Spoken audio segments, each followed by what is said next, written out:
ଆଜିର କାହାଣୀ ଅସ୍ତରଙ୍ଗରେ ରହୁଥିବା ରବି ଆଉ ତାର 2 ଜଣ ସାଙ୍ଗ ରିୟା ଆଉ ଅମର ସହ ଘଟିଥିବା ଏକ କାହାଣୀ ଉପରେ ଆଧାରିତ। ଶୀତଦିନେ ପ୍ରାୟତଃ ସମସ୍ତେ ମଜାମସ୍ତି କରିବା ପାଇଁ କୋଉଠି ନା କୋଉଠିକୁ ବୁଲିବାକୁ ଯାଆନ୍ତି। ଆଉ ଶୀତଦିନ ହୋଇଥିବାରୁ ସେ 3 ଜଣ ସାଙ୍ଗ ମଧ୍ୟ କୁଆଡ଼େ ବୁଲିବାକୁ ଯିବେ ବୋଲି ଭାବିଲେ। ଆଉ ଫାଇନାଲ କଲେ ଯେ ସେମାନେ କେନ୍ଦୁଝର ଯିବେ ବୋଲି। ତାର 3 ଦିନ ପରେ ସେମାନେ ଗୋଟିଏ କାର ବୁକ୍ କଲେ ଆଉ ରାତି 4ଟାରୁ ବାହାରି ପଡ଼ିଲେ କେନ୍ଦୁଝର। ରବି ଆଉ ତାର ସାଙ୍ଗମାନଙ୍କୁ ନେବାକୁ ଆସିଥିବା କାର ଡ୍ରାଇଭର ବହୁତ ମଜାଳିଆ ଥିଲା ଆଉ ସମସ୍ତଙ୍କୁ ବହୁତ ହସାଉଥିଲା। କିଛି ସମୟରେ ହିଁ ଡ୍ରାଇଭର ସମସ୍ତଙ୍କୁ ନିଜର ସାଙ୍ଗ ବନେଇ ସାରିଥିଲା। ସେମାନଙ୍କୁ ଘରୁ ବାହାରି ଯିବାର ପ୍ରାୟ 2 ଘଣ୍ଟା ହୋଇଯାଇଥିଲା। ହେଲେ ଭୋର 6ଟା ହୋଇଯାଇଥିଲେ ମଧ୍ୟ ଏବେ ବି ରାସ୍ତା ପୁରା ଅନ୍ଧାର ଦେଖାଯାଉଥିଲା। ଆଉ ହଠାତ୍ ସେତିକି ବେଳେ ସମସ୍ତଙ୍କୁ ଆଗରେ ବହୁତ କୁହୁଡ଼ି ପଡ଼ିଥିବାର ଦେଖାଗଲା। ରାସ୍ତାରେ ଏତେ ଜୋରରେ କୁହୁଡ଼ି ପଡ଼ିଥିଲା ଯେ ରାସ୍ତାରେ କିଛି ବି ଦେଖାଯାଉନଥିଲା। ରବି ଦେଖିଲା ଯେ ଯୋଉ ଡ୍ରାଇଭର ଏବେ ବହୁତ ଖୁସି ଜଣା ପଡ଼ୁଥିଲା ସେ ଏବେ ବହୁତ ଡରିଲା ପରି ଦେଖାଯାଉଥିଲା, ଯେମିତି ତା ଚେହେରାର ରଙ୍ଗ ଉଡ଼ି ଯାଇଥିଲା। ରବି ଭାବିଲା ବୋଧେ ଡ୍ରାଇଭର କୁହୁଡ଼ିରେ ଗାଡ଼ି ଚଲାଇବାକୁ ଡରୁଛି ବୋଲି। ରବି ଡ୍ରାଇଭରର କାନ୍ଧରେ ହାତ ରଖିଲା ଆଉ ଗାଡ଼ିକୁ ସ୍ଲୋ ଚଲେଇବା ପାଇଁ କହିଲା। ଡ୍ରାଇଭରଟି ଡରି ଡରି କହିଲା, ମୁଁ ଆପଣ ସମସ୍ତଙ୍କୁ ହାତ ଯୋଡ଼ି କହୁଛି, କୁହୁଡ଼ି ଆସିଲେ ଗାଡ଼ିର ଡୋରର କାଚକୁ ବନ୍ଦ କରିଦେବେ, ଭୁଲରେ ବି ଖୋଲିବେନି। ଡ୍ରାଇଭର ଏତେ ଡରି ଯାଇଥିଲା ଯେ ତାକୁ ଦେଖି 3 ଜଣଙ୍କର ହସ ବନ୍ଦ ହୋଇଗଲା। ଆଉ ସେ ଡ୍ରାଇଭର କହିଲା କି ସେମାନେ ଯୋଉ ରାସ୍ତା ଦେଇ ଯାଉଛନ୍ତି ସେ ରାସ୍ତାରେ କେବେ ବି କୁହୁଡ଼ି ଆସେନି। ଆଉ ଯେତେବେଳେ ବି ଏଠାରେ କୁହୁଡ଼ି ପଡ଼େ ନିଶ୍ଚୟ କିଛି ନା କିଛି ଅଘଟଣ ଘଟେ।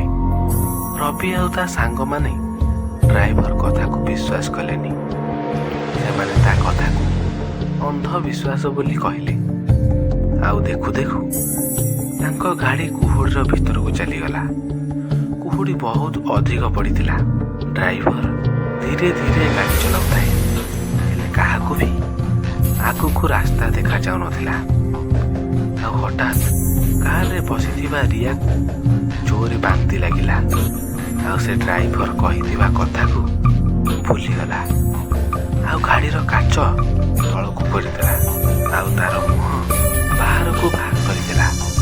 କାଚ ତଳକୁ କରିବାରୁ ତାକୁ ଏବେ ଟିକେ ଭଲ ଲାଗୁଥିଲା। ହେଲେ ସେ କୁହୁଡ଼ି ଏବେ ଗାଡ଼ିକୁ ଚାଲି ଆସିଥିଲା। କିଛି ସମୟ ପରେ ରିୟା ଯେମିତି ଭିତରକୁ ଦେଖିଲା ତାର ହୋସ ଉଠିଗଲା। ଗାଡ଼ି ରୋଡ଼ରେ ଚାଲୁଥିଲା, ହେଲେ ସେ କାର ଭିତରେ ରିୟା ଛଡ଼ା ଆଉ କେହି ବି ନଥିଲେ। ଗାଡ଼ି ମନକୁ ମନ ଆଗକୁ ଚାଲୁଥିଲା। ରିୟା ଗାଡ଼ିରୁ ବାହାରି ଯିବା ପାଇଁ ଗାଡ଼ିର ଡୋର ଖୋଲିବାକୁ ଚେଷ୍ଟା କଲା, ହେଲେ ଗାଡ଼ିର ଡୋର ଲକ୍ ଥିଲା। ସେ ଜୋରେ ଜୋରେ ଗାଡ଼ି ଭିତରେ ଚିଲେଇବାକୁ ଲାଗିଲା। ଆଉ କିଛି ସମୟ ପରେ ଗାଡ଼ି ଧୀରେ ଧୀରେ ମନକୁ ମନ ରହିଗଲା ଆଉ ତାର ଡୋର ବି ଖୋଲିଗଲା। ରିୟା କିଛି ନ ଭାବି ଗାଡ଼ି ଭିତରୁ ବାହାରିକି ଦୌଡ଼ିବାକୁ ଲାଗିଲା, ହେଲେ ତାକୁ ତା ଆଖପାଖରେ କୁହୁଡ଼ି ଛଡ଼ା ଆଉ କିଛି ବି ଦେଖାଯାଉନଥିଲା। ରିୟା ଚିତ୍କାର କରି ସାହାଯ୍ୟ ମାଗୁଥିଲା। ସେ ଏବେ ବହୁତ ଜୋରରେ ଡରି ଯାଇଥିଲା। ଆଉ ହଠାତ୍ ସେତିକି ବେଳେ କିଛି ଦୂରରେ ଗୋଟିଏ କଳା ଛାଇ ଦେଖାଗଲା। ରିୟା ଭାବିଲା ବୋଧେ ସେଠାରେ କୋଉ ଲୋକ ଠିଆ ହୋଇଯିବ। ସେଥିପାଇଁ ସେ ସାହାଯ୍ୟ ମାଗିବା ପାଇଁ ସେ ଛାଇ ଆଡ଼କୁ ଦୌଡ଼ିବାକୁ ଲାଗିଲା। ହେଲେ ସେ ଯେତେ ବି ଦୌଡ଼ିକି ଯାଉଥିଲା ସେ ଛାଇ ପାଖରେ ପହଞ୍ଚି ପାରୁନଥିଲା। ସେ ଛାଇ ସେତିକି ଦୂରରେ ଥିଲା ଯେତିକି ଦୂରରେ ପ୍ରଥମରୁ ଥିଲା।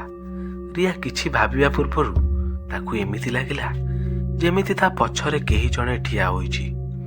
ରିୟା ଏତେ ଜୋରରେ ଡରି ଯାଇଥିଲା ଯେ ତାର ପଛକୁ ବୁଲି ଦେଖିବାକୁ ସାହସ ହେଉନଥିଲା। ଯେତେବେଳେ ସାହସ କରିକି ରିୟା ପଛକୁ ବୁଲି ଦେଖିଲା ବହୁତ ଜୋରରେ ଡରିଗଲା। ତା ପଛରେ ଗୋଟିଏ ଭୟାନକ ଦେଖାଯାଉଥିବା ବଡ଼ କଳା ମଣିଷ ଠିଆ ହୋଇଥିଲା। ରିୟା ତାକୁ ଦେଖି ଜୋରରେ ଥରିବାକୁ ଲାଗିଲା ଆଉ ସେତିକି ବେଳେ ତା ପଛପଟୁ କେହି ଜଣେ ତା ମୁଣ୍ଡକୁ ଜୋରରେ ପିଟିଥିଲା ଆଉ ସେ ବେହୋସ ହୋଇପଡ଼ିଲା। ରବି, ରିୟା ଆଉ ଅମର ଏବେ ବି ସେ କାର୍ ଭିତରେ ଥିଲେ। ରିୟାକୁ ବାନ୍ତି ଲାଗିବାରୁ ଯେମିତି ସେ ଡୋର ଖୋଲିଥିଲା ସେ ବେହୋସ ହୋଇଯାଇଥିଲା। ରିୟା ବେହୋସ ହୋଇ ସାରିବା ପରେ ଡ୍ରାଇଭର ଜଲ୍ଦି ରବିକୁ ଡୋର ବନ୍ଦ କରିବାକୁ କହିଥିଲା। ଅମର ଆଉ ରବି ରିୟାକୁ ଏମିତି ଅବସ୍ଥାର ଦେଖି ତାକୁ ଉଠାଇବାକୁ ଚେଷ୍ଟା କରୁଥିଲେ, ହେଲେ ଡ୍ରାଇଭର ବାରମ୍ବାର ଖାଲି କହୁଥିଲା ଯେ ରିୟାକୁ ସେ ଡୋର ଖୋଲିବାର ନଥିଲା।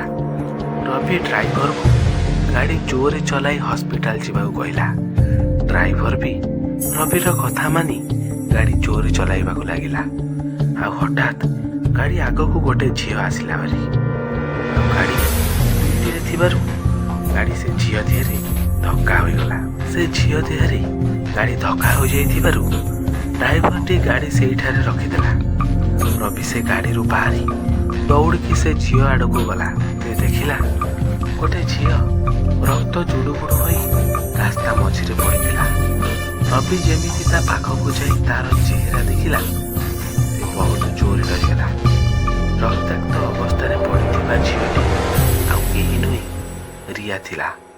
ରବି କିଛି ବି ବୁଝିପାରୁନଥିଲା, କାରଣ ରିୟା ତ ଏବେ ତାଙ୍କ ସହ ଗାଡ଼ିରେ ଥିଲା। ରବି ଦୌଡ଼ିକି ଗାଡ଼ି ପାଖକୁ ଆସିଲା ଆଉ ଦେଖିଲା ଏବେ ସେ ଗାଡ଼ି ଭିତରେ କେହି ବି ନଥିଲେ। ରବି ବହୁତ ଜୋରରେ ଡରିଗଲା। ରବି ରିୟାର ବଡ଼ିକୁ ଆଣି କାର୍ର ଭିତରେ ରଖିଲା ଆଉ ନିଜେ ଗାଡ଼ି ଚଲାଇ ଯିବାକୁ ଲାଗିଲା। ସେ କିଛି ବାଟ ଗଲା ପରେ ହଠାତ୍ ସେ ଦେଖିଲା ତା ଆଗରେ ଗୋଟିଏ ବଡ଼ କଳା ଛାଇ ଠିଆ ହୋଇଥିଲା। ତାକୁ ଦେଖି ରବି ବହୁତ ଜୋରରେ ଡରିଗଲା ଆଉ ତାର ଗାଡ଼ି ଉପରୁ କଣ୍ଟ୍ରୋଲ ରହିଲାନି। ଆଉ ସେ ଗାଡ଼ିଟି ସିଧା ଯାଇ ସାଇଡ଼ରେ ଥିବା ଗୋଟିଏ ଗଛରେ ପିଟି ହୋଇଗଲା। ଆଉ ତା ପରଦିନ ସକାଳେ ଖବର ମିଳିଲା ଯେ ଗୋଟେ ଗାଡ଼ି ଗଛ ଦେହରେ ଧକ୍କା ହୋଇଯାଇଥିଲା।